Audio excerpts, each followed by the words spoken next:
Welcome to A Year of War and Peace. I'm your host, Brian E. Denton.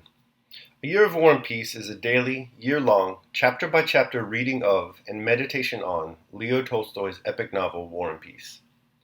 In these videos and podcasts, you'll be treated to a free reading of one chapter per day of the novel, plus a reflective essay I've written individually tailored to that day's chapter. These readings are offered for free, though if you'd like to support me, you can do so in one of three ways. First, you could purchase my ebook, A Year of War and Peace. It features the entire novel, plus all of my reflective essays, and it's only $2.99 on Amazon.com. You could also become a patron at patreon.com/Brian E. Denton.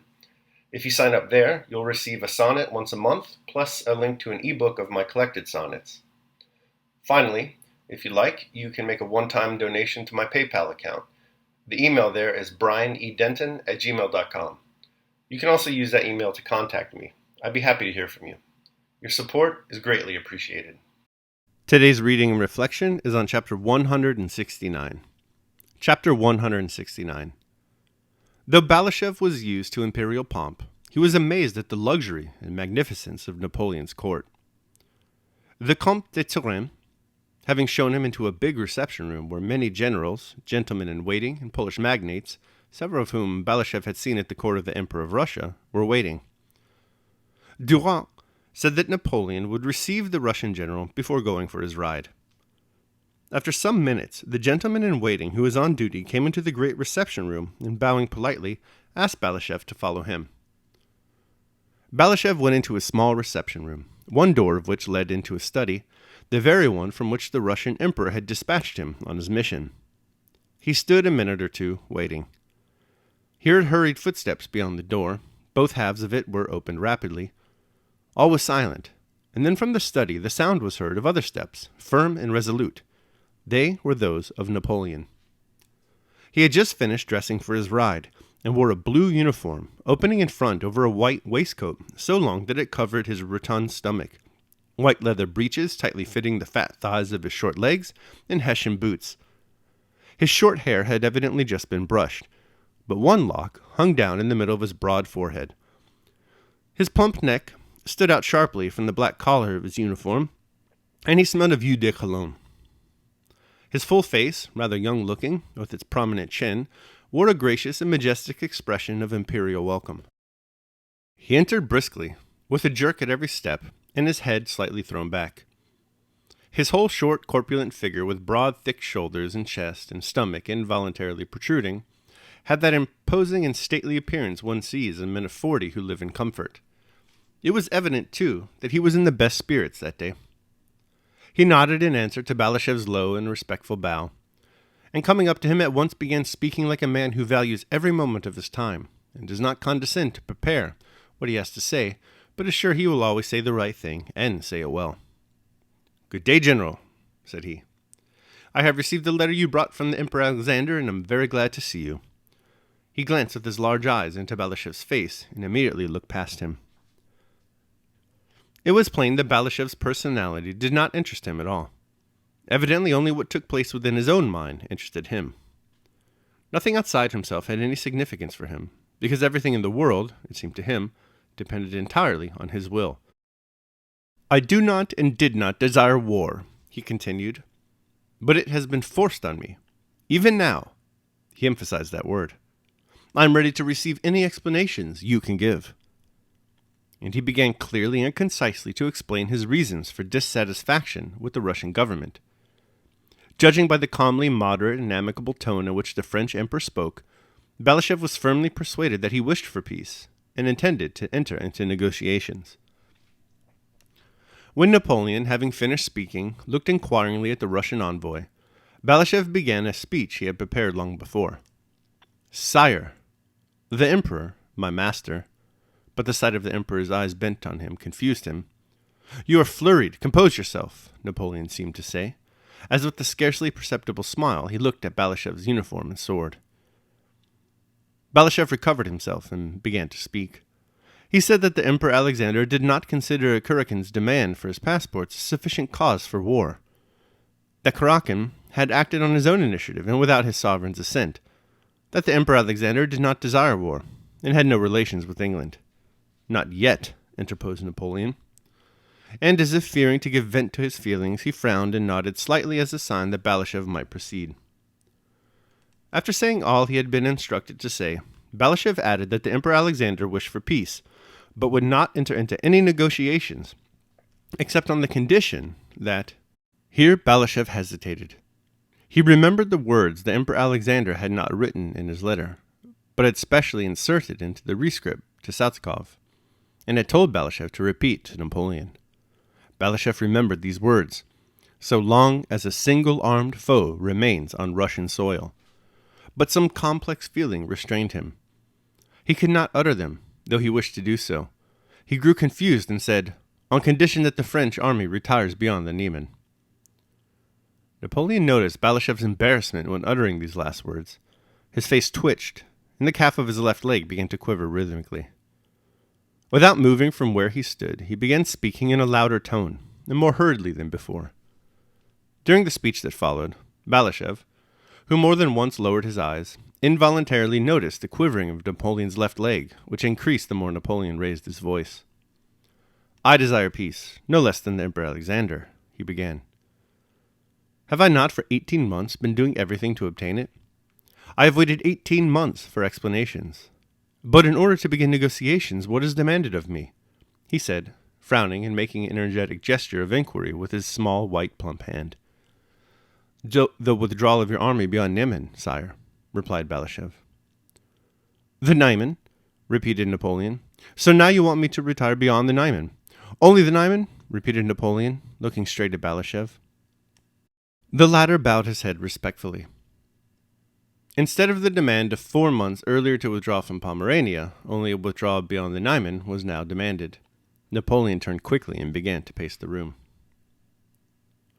You say the demand now is that I am to withdraw beyond the Niemen before commencing negotiations. But in just the same way 2 months ago, the demand was that I should withdraw beyond the Vistula and the Oder.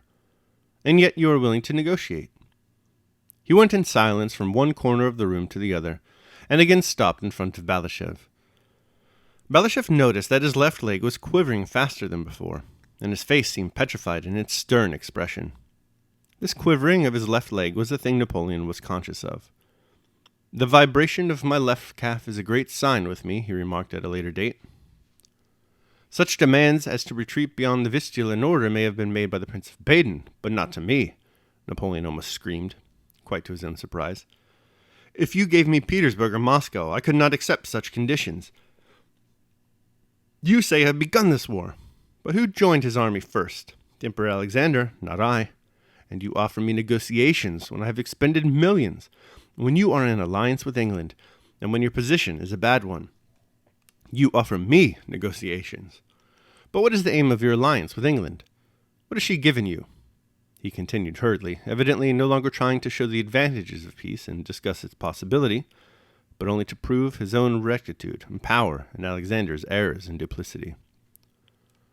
The commencement of his speech had obviously been made with the intention of demonstrating the advantages of his position and showing that he was nevertheless willing to negotiate. But he had begun talking, and the more he talked, the less he could control his words. The whole purport of his remarks now was evidently to exalt himself and insult Alexander, just what he had least desired at the commencement of the interview. I hear you have made peace with Turkey. Balashëv bowed his head affirmatively. Peace has been concluded, he began, but Napoleon did not let him speak. He evidently wanted to do all the talking himself, and continued to talk with the sort of eloquence and unrestrained irritability to which spoiled people are so prone. Yes, I know you have made peace with the Turks without obtaining Moldavia and Wallachia. I have given your sovereign those provinces as I gave him Finland. Yes, he went on. I promised and would have given the Emperor Alexander Moldavia and Wallachia, and now he won't have those splendid provinces. Yet he might have united them to his empire, and in a single reign would have extended Russia from the Gulf of Bothnia to the mouths of the Danube.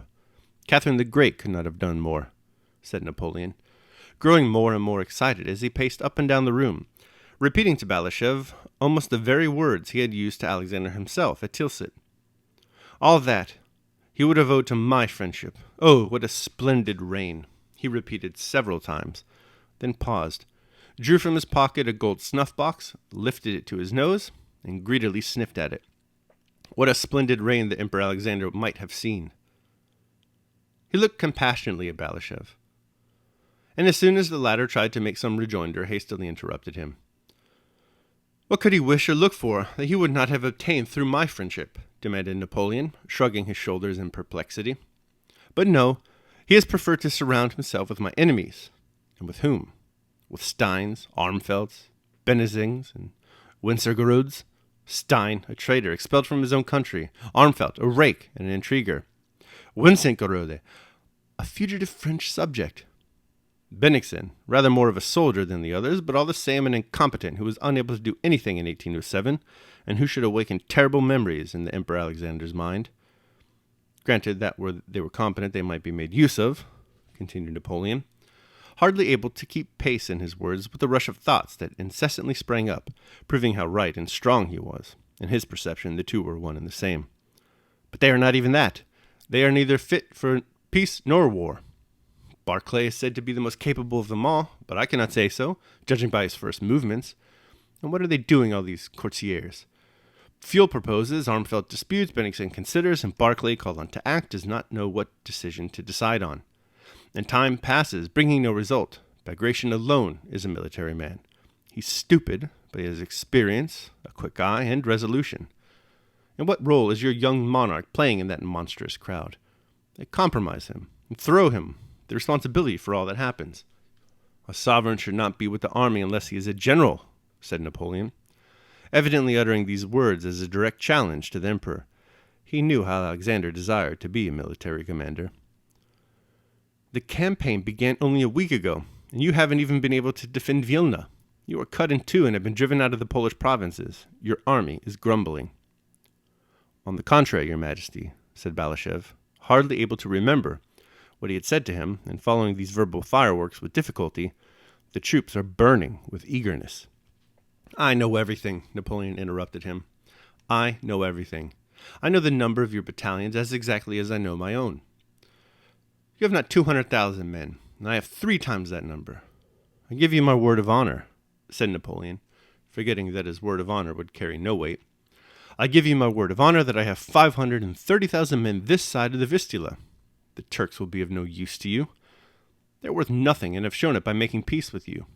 As for the Swedes, it is their fate to be governed by mad kings.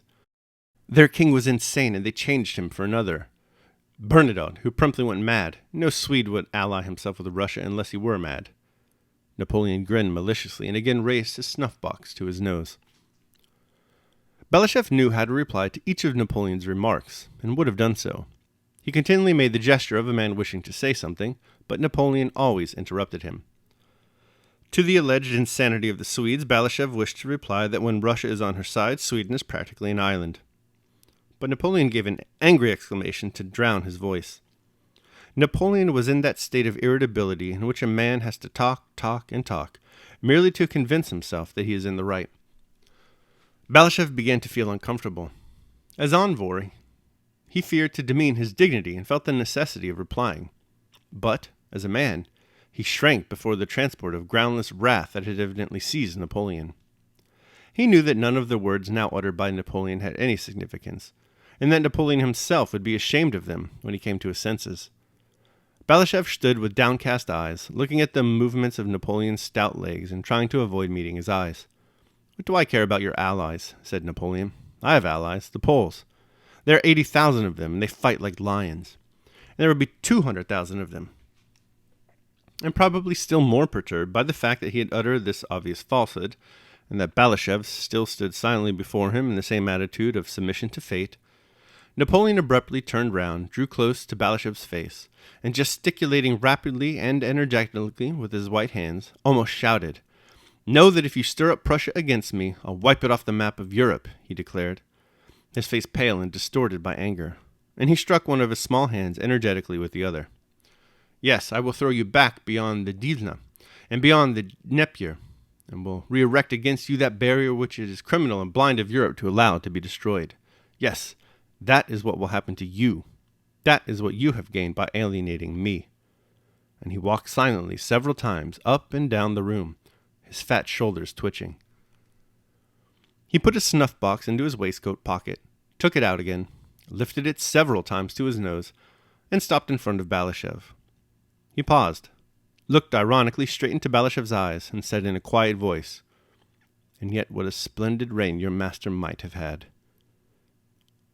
Balashev, feeling it incumbent on him to reply, said that from the Russian side things did not appear in so gloomy a light. Napoleon was silent, still looking derisively at him, and evidently not listening to him. Balashev said that in Russia the best results were expected from the war. Napoleon nodded condescendingly as if to say, "I know it's your duty to say that, but you don't believe it yourself. I have convinced you." When Balashev had ended, Napoleon again took out a snuff box, sniffed at it, and stamped his foot twice on the floor as a signal. The door opened. A gentleman in waiting, bending respectfully, handed the emperor his hat and gloves. Another brought him a pocket handkerchief. Napoleon, without giving them a glance, turned to Balashev. "Assure the Emperor Alexander from me," said he, taking his hat, "that I am as devoted to him as before. I know him thoroughly and very highly esteem his lofty qualities. I will detain you no longer, General. You shall receive my letter to the Emperor." And Napoleon went quickly to the door. Everyone in the reception room rushed forward and descended the staircase. All right, that concludes my reading of chapter 169 of War and Peace. I hope you enjoyed it. I will now proceed to my reflection on the same. A Year of War and Peace, Day 169. Ethos and Athos. An arrogant mind breeds its own adversity. Herodotus tells the story of King Xerxes' mad quest to separate Mount Athos, by means of a canal, from the mainland of Greece during the initial phase of his ill-fated war with the Greek people. As should have been foreseen, the project continuously falls in on itself, consuming precious time and resources. "It seems to me, when I consider this work," Herodotus writes, "that Xerxes, in making it, was actuated by a feeling of pride, wishing to display the extent of his power, and to leave a memorial behind him to posterity. This hubris, and the treasure squandered to satisfy it, is all the more ironic, considering that Xerxes, mere pages later in Herodotus' chronicle, cries out in lamentation over the fact that time, with its insatiable hunger, will eat everything, including his great army, erasing every memory and rendering all meaningless within even the short space of a single century. Napoleon has his own arrogant plans for time to feast upon. His Mount Athos is Russia, represented in today's chapter by Balashev, and his delivery of Tsar Alexander's terms for peace. Like Xerxes, Napoleon, puffed up with pride, speeds along the route to his own destruction, carrying with him wishes for war. He's chill at first. He admits Balashev to his magnificent court with the courtesy and luxury due to a visiting dignitary. His speech, while confident, betrays no anger and is inviting of dialogue. It's only when things go against his desires that he falters and loses himself to a haughty fury. This occurs when Balashev delivers the Tsar's demand that Napoleon withdraw beyond the Niemen, and that no talks of peace may be commenced until that demand is satisfied. This irritates Napoleon. Right away, everything changes. His left leg erupts in uncontrollable quivering, his speech becomes more harsh and curt, his angry words feed his frenzied soul, and he loses control. His hubris reveals itself as he claims to know everything about Alexander's army and war plans. He even starts boasting fabrications about his army, ballooning their numbers well beyond all reason. A common refrain of A Year of War and Peace is the stoic insight that there are things under an individual's control and things not under an individual's control. Napoleon seems unaware of this distinction. Tolstoy writes, "It was plain that Balashev's personality did not interest him at all. Evidently, only what took place within his own mind interested him. Nothing outside of himself had any significance for him because everything in the world, it seemed to him, depended entirely on his will." This confusion of what is truly under his control and what is not is the source of Napoleon's frustration today. Daily meditation. Only remember that division, by which your own and not your own, is distinguished. Epictetus, The Discourses. All right, so that concludes my reading of and reflection on chapter 169 of War and Peace. I hope you enjoyed it. Thanks so much for joining me today. Remember that if you'd like to support me, you can do so either by purchasing the ebook, Year of War and Peace, becoming a patron at patreon.com, or making a one-time donation to PayPal. The links to all that are down below in the show notes. Tomorrow, we're going to be reading and reflecting on chapter 170. I hope you'll join me. Until then, take care of yourselves and others.